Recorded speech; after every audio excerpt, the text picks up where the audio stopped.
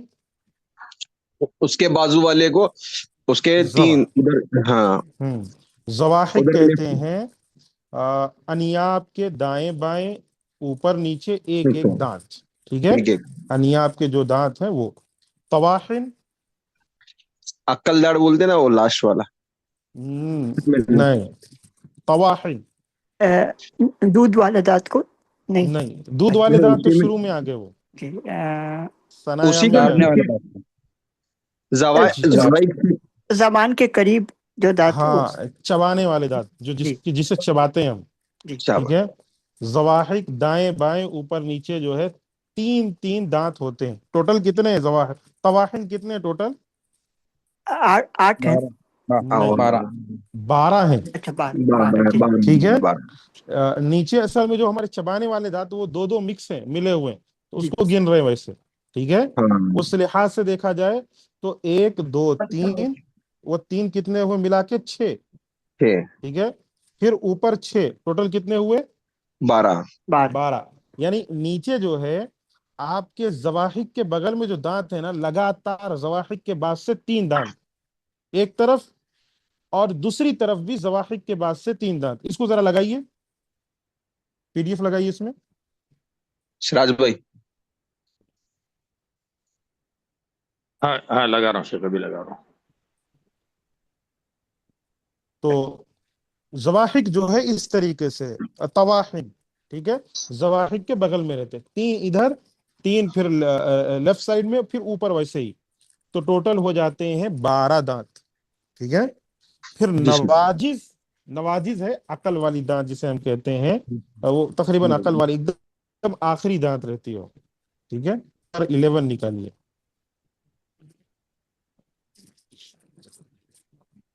بس بس بس بس بس بس یہ بتا رہے شیخ، یہ یہ نہیں نہیں نا، نہیں، اس کے بعد نہیں یہ یہ بس یہ دیکھیے، ٹھیک ہے، سب لوگ دیکھیے، ہو سکتا ہے بھول گئے ہوں آپ سب، تو دوبارہ یاد دہانی، کیونکہ یہ سوال آ سکتے ہیں ایگزامس وغیرہ میں، یہ سوال آئیں گے تو سمجھنے سے.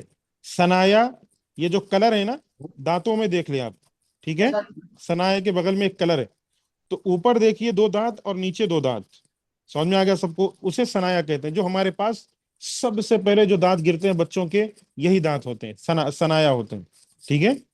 شروعات جو دانت ہوتے ہیں یہی دانت گرتے بھی ہیں بچوں کے.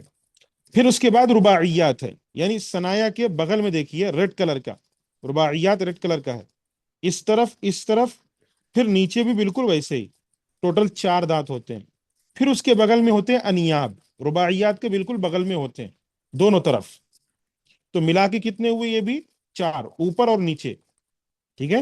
کنفیوز مت ہونا، ورنہ ہمارے کتنے دانت ہیں؟ اوپر دانت ہوتے ہیں، نیچے دانت ہوتے ہیں، ٹھیک ہے. تو اوپر 2 نیچے 2 ہوئے 4. پھر زواحق، انیاب کے بغل والے، انیاب کے جو بغل میں ہیں وہ زواحق ہے. طواحن اکثر وہی دانت ہیں جو ہم گوشت وغیرہ یا جسے ہم چباتے ہیں، وہ جو دانت ہوتے ہیں وہ نیچے کے لگاتار 3، پھر اس کے بغل میں 3، ٹوٹل 6، اوپر بھی ویسے ہی، ٹھیک ہے. کتنے ہوئے ٹوٹل؟ 12. طواحن کتنے ہیں؟ 12. پھر نواجس، وہی آخر میں جو عقل کی دانت جسے ہم اور آپ کہتے ہیں، تقریباً وہی ہوتا ہے، ایک دم آخر میں نکلتا ہے، وہ ہوتا ہے نواجز، ٹھیک ہے.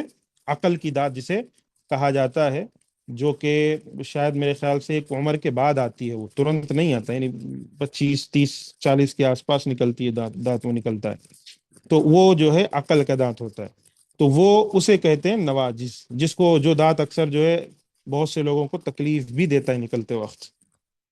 جی، تو یہ ہے دانتوں کا. یہ ہے منہ کا، جو ہمارا منہ ہے، فیس ہے، اندر کے جو حصے ہیں اس کے نام ہیں. خیشوم ناک کو بولتے ہیں، نوس، ناک کے اندر کا حصہ، ٹھیک ہے، وہ خیشوم ہے. جوف، یہ جو خالی جگہ دکھ رہی ہے آپ کو منہ کے اندر، وہ جوف. حلق یعنی منہ، ٹھیک ہے، منہ کے اندر جو خالی جگہ ہوتی ہے وہ جوف ہے. ہمارے جو زبان ہے، زبان کے اوپر جو حصہ ہے پورا وہ جوف ہے، یعنی منہ ہے، منہ ہی سمجھیے اس کو۔ حلق معلوم ہے سب کو، نیچے جو حلق ہوتا ہے، ہونٹ وہ بھی معلوم ہے، زبان، ان ساری چیزوں سے جو ہے مخارج بنتے ہیں۔ کیا بنتے ہیں ان ساری چیزوں سے؟ مخارج، ان سب سے جو ہے مخارج بنتے ہیں، انہیں یاد رکھ لیں، یہ ضروری ہے انشاءاللہ، ٹھیک ہے؟ تو یہ کچھ چیزیں ہیں جسے اپنے ذہن میں آپ سب رکھ لیں، باقی چیزیں جو ذکر کی گئی ہیں اس میں اسے یاد کر لیں انشاءاللہ، ٹھیک ہے؟ دھیرے دھیرے سب لوگ یاد کر لیں۔ آج انشاءاللہ ہمارا آخری درس تھا، کل اسی درس کے ٹائم پہ آپ سب حاضر ہوں گے اور شروعات سے پڑھیں گے، ٹھیک ہے؟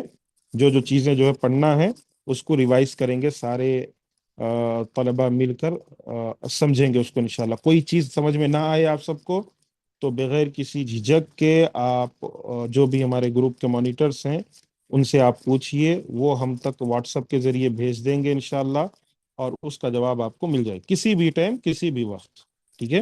کوئی خاص وقت نہیں ہے، کوئی خاص ٹائم نہیں ہے، جو چیز سمجھ میں نہیں ہے جب سمجھ میں نہیں ہے اسی موقع پر بھیج دیں، ٹھیک ہے؟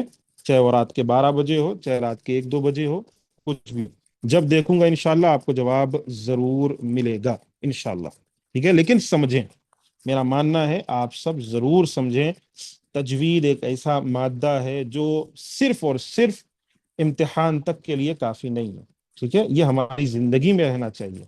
ہمیں یاد ہے تو ہم دوسروں کو بھی پڑھا سکتے ہیں، ہمیں نہیں آتا تو ہم خود بھی قرآن غلط پڑھیں گے، اور اگر کبھی کسی کو پڑھانے کا موقع ملا تب بھی غلط پڑھیں گے، اور نماز میں غلطی ہوگی، ٹھیک ہے؟ کبھی نماز پڑھانے کا موقع ملے گا تو غلط پڑھائیں گے، جہاں کھینچنا ہے وہاں کھینچیں گے نہیں، جہاں صاد بولنا ہے وہاں جو ہے ضاد بول دیں گے، جہاں سین بولنا ہے وہاں شین کی آواز۔ تو تجوید سیکھنا ہر شخص کے لیے، ہر مسلمان کے لیے ضروری ہے، ٹھیک ہے؟ اسی وجہ سے یہ ضروری ہے۔ السلام علیکم ورحمۃ اللہ وبرکاتہ۔